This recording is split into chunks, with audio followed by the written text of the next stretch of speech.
సోలోగా వచ్చే cinema. RRR 5 సంవత్సరాలు అయింది కదా, 3 క్యారెక్టర్లు అంటే 3 సినిమాల అంత కడుపు నింపేశాడు చెప్పాలంటే.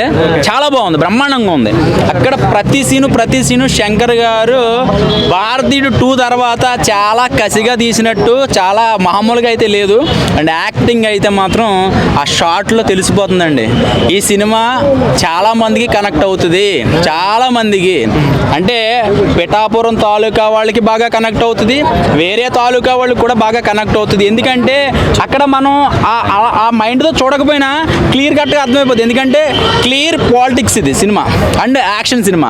సో 3 క్యారెక్టర్లు, అందులో పంచి కట్టుకునే క్యారెక్టర్ కొన్ని షార్ట్లు చూస్తుంటే అనిపించింది ఏంటంటే ఏదో ఉండబోతుంది దాచారు.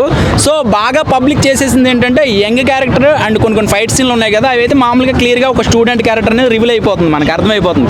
కానీ ఆ పంచి కట్టుకునే క్యారెక్టర్ కానీ, ఆ రాజమండ్రి బ్రిడ్జి దగ్గర మీటింగ్ సీన్లు కానీ, ఇవన్నీ విజువల్గా చూస్తే చాలా క్రౌడ్, అంటే శంకర్ గారు అంటేనే క్రౌడ్. సో ఆ సాంగ్స్ అండ్ హీరోయిన్ అండ్ అంజలి గారి క్యారెక్టర్ ఏదో చిన్నది ఏదో ఉంటుంది మనకి. మనం నిన్న చూసాం, మన దిల్ రాజు గారు వీళ్ళందరూ చెప్పినప్పుడు ఆ క్యారెక్టర్ దాచిపెట్టాము.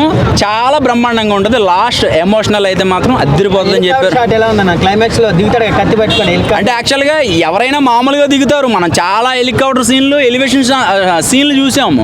ఒక మంచి డ్రెస్తో ఈయనేంటి ఒక బనేలు ఒక కత్తితో దిగాడంటే అది ఏదో గట్టిగా ఉండబోతుంది అనుకుంటా. సో ఒకటేంటంటే ప్రతి సినిమా చాలా బాగుండాలని కోరుకుంటాం. 10వ తారీఖున వస్తుంది ఈ సినిమా. 12 డాకూబాయ్ ఆయన దబిడి దిబిడి అనమాట, వాయిన్ చేస్తున్నాడు, మామూలుగా ఉండదు. సో అదే బాగా ఆనందంగా ఉంది. ఏంటంటే చిరంజీవి గారు అండ్ బాలకృష్ణ గారు ప్రతి సంక్రాంతికి పోటీలుగా ఉండేది. ఇప్పుడు రామ్ చరణ్ గారు అండ్ బాలకృష్ణ గారు. కానీ ఇక్కడ గొప్ప ఏంటంటే ఈ వయసులో కూడా బాలకృష్ణ గారు రామ్ చరణ్ గారితో పోటీ పడుతున్నారంటే నిజంగా గ్రేట్ అని చెప్పాలి. సో చరణ్ అన్న లుక్స్ వేరియేషన్స్ చిరంజీవి గారు కనబడిపోతున్నారు ప్రతి సాంగ్లోను, ప్రతి డ్యాన్స్లోను. కొన్ని యాక్టింగ్ సీన్లో చిరంజీవి గారు లుక్ క్లియర్గా కనబడుతుంది. అంతకుముందు కొంచెం రామ్ చరణ్ గారిలా కనిపించారు, కానీ ఇప్పుడు చిరంజీవి గారు ఆ ఫ్రేమ్లో కనబడిపోతున్నారు. డాన్స్లు అయితే మాత్రం హీరోయిన్ హీరో ఇద్దరు కూడా అసలు మామూలుగా లేదు చెప్పాలి. శంకర్ గారిని ట్రోల్ చేశారు కదా, భారతీయ 2 ఫ్లాప్ అవుతుంది అనేసి. సినిమాతో కంబ్యాక్ శంకర్ గారు ఒక 10వ తారీఖుని చెప్దామండి కరెక్ట్గా. నిజంగా ఒక్కొక్కరికి కరెక్ట్గా చెప్దాము. ఇప్పుడు మనం ₹1 అప్పు తీసుకుంటే వడ్డీతో సహా ఇచ్చేస్తున్నాం కదా. సో ప్రతి మాట ప్రతి విషయం కూడా వడ్డీతో సహా ఇచ్చేద్దాము. సో ఈ సినిమా దిల్ రాజు గారు ఒకటే చెప్పారు, చాలా మందికి పవన్ కళ్యాణ్ గారు కనపడతారు అని చెప్పారు కదా. ఎంతవరకు కనపడతారో మనం 10వ తారీఖుని చూద్దాం. బ్రేక్ చేస్తుందా పుష్ప రికార్డులు బ్రేక్ చేద్దాం అంటే ఇక ఏ సినిమాకు ఉండే స్కోప్ ఆ సినిమాకు ఉంటుంది. సో ఆ సినిమా లాగే కలెక్షన్స్ వర్షం కురిచాలి. కొంతమంది చాలా మంది అంటున్నారు 50,000 కోట్లు 100 కోట్లు అంటే టికెట్ 40,000 పెట్టాలన్నమాట. అయితే అంటే అప్పులు చేసి చచ్చిపోవాలి, సూసైడ్ చేసుకొని. సో మామూలు టికెట్ల రేట్లు పెట్టి ఎస్ఏజూర్ ఆయన మనం చెప్పక్కర్లేదండి. ఆయన మీకు శంకర్ గారు చెప్పారు కదా, ఆయన చిన్న డైలాగులు కూడా ఎన్ని వేరియేషన్స్ చెప్తే బాగుంటుంది అనేది అంత డెడికేషన్గా చేశారు. సో 50,000 కోట్లు వచ్చారు. నేను చాలా హైప్ ఉంటుంది, చాలా ఎక్స్పెక్టేషన్స్ ఉంటుంది. అంటే ఒక్క సాంగ్తో ఖర్చు పెట్టే డబ్బులతో 2 చిన్న సినిమాలు తీయచ్చు అనమాట.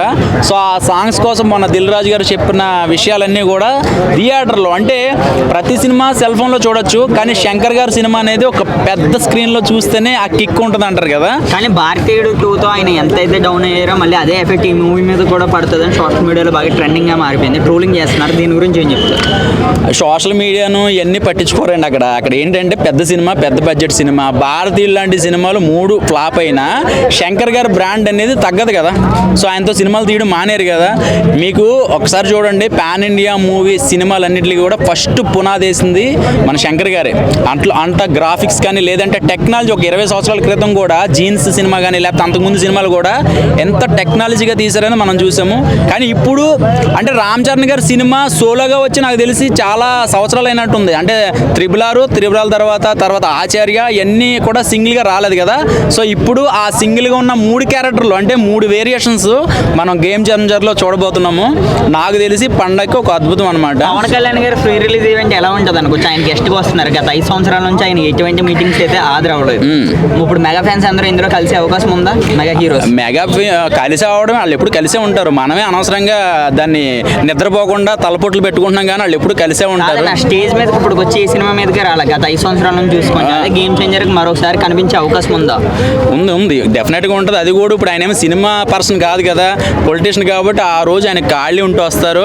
అక్కడ ఎక్కడైనా ఏదైనా సముద్రంలో ఏదైనా షిప్ కానీ ఏదైనా చిన్న ఫోన్ వచ్చిందంటే వెళ్ళిపోతాడండి మళ్ళీ అక్కడి నుంచి. సో ఏంటంటే ఇప్పుడు మనం జరిగే పని ఏంటంటే మనకి 10వ తారీఖున గేమ్ చేంజరు, తర్వాత బాలకృష్ణ గారు అండ్ వెంకటేష్ గారు మూవీస్ ఉన్నాయి కాబట్టి మనం అనవసరంగా హైప్ తెచ్చేసుకుని గేట్లు బద్దలు కొట్టేసుకుని వెళ్ళిపోయి ప్రాణాలు పోగొట్టుకునే కన్నా ఒక 4 రోజులు లేదా ఒక 10 రోజులు లేట్ అయినా నష్టం ఏమీ లేదు. సో దానికోసం మాట్లాడితే బెస్ట్ అని నేను అనుకుంటున్నా. ఇప్పుడు అక్కడ హాస్పిటల్లో ఒక అబ్బాయి అలాగే చావు బతుకుల్లో ఉన్నాడు. సో అందరూ వెళ్ళి వేరే వాళ్ళందరినీ కూడా పరామర్శిస్తున్నారు.